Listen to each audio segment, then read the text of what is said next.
અગ્નિકાંડને લઈને સુરતનું તંત્ર જાગ્યું છે। 739 મિલકતોને 7 દિવસમાં સીલ કરાઈ છે, તો 537 મિલકતો બીયુ વિના અને 175 મિલકતો ફાયર એનઓસી વગરની હતી। 216 ટ્યુશન ક્લાસીસ, સ્કૂલ અને 131 હોસ્પિટલો સામે કાર્યવાહી કરાઈ છે, તો મોલ, રેસ્ટોરાં, હોસ્પિટલ, શાળા, ક્લાસીસ બંધ કરી દેવામાં આવ્યા છે। 134 ટેમ્પરરી સ્ટ્રક્ચર પર કાર્યવાહી કરાઈ રહી છે। 29 ગેમ ઝોન, 27 સિનેમાગૃહ સામે પણ કાર્યવાહી કરવામાં આવી છે।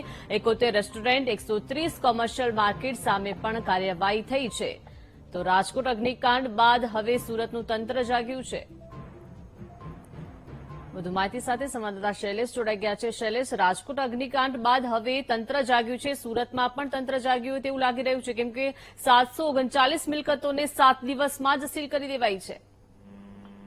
સુરત મહાનગરપાલિકાનું ફાયર બ્રિગેડ વિભાગ છે એ રાજકોટના ગેમ ઝોન અગ્નિકાંડ બાદ ખૂબ જ સક્રિય બન્યું છે અને દરરોજ કોઈને કોઈ મિલકતો સીલ કરવાનો સિલસિલો શરૂ કર્યો છે। છેલ્લા 7 દિવસની જો વાત કરીએ તો 7 દિવસની અંદર 739 જેટલી મિલકતો સીલ કરી છે, જેમાં 537 મિલકતો એવી હતી કે જેના બીયુસીની હતા અને 175 જેટલી મિલકતો એ હતી કે જેમાં ફાયર એનઓસી ન હતું। જેમાં ખાસ કરીને હોસ્પિટલો, ટ્યુશન ક્લાસીસ, શાળાઓ અને ટેક્સટાઇલ માર્કેટનો સમાવેશ થાય છે। આ છેલ્લા 1 અઠવાડિયા દરમિયાન આ સઘન કાર્યવાહી શરૂ કરવામાં આવી છે અને આજે પણ એ સઘન કાર્યવાહી ચાલી રહી છે અને ખાસ કરીને લોકોને જાગૃત કરી ફાયર એનઓસી કે બીયુસી લેવા માટે સુરત મહાનગરપાલિકાનું તંત્ર હાલ પ્રયાસ કરી રહ્યું છે।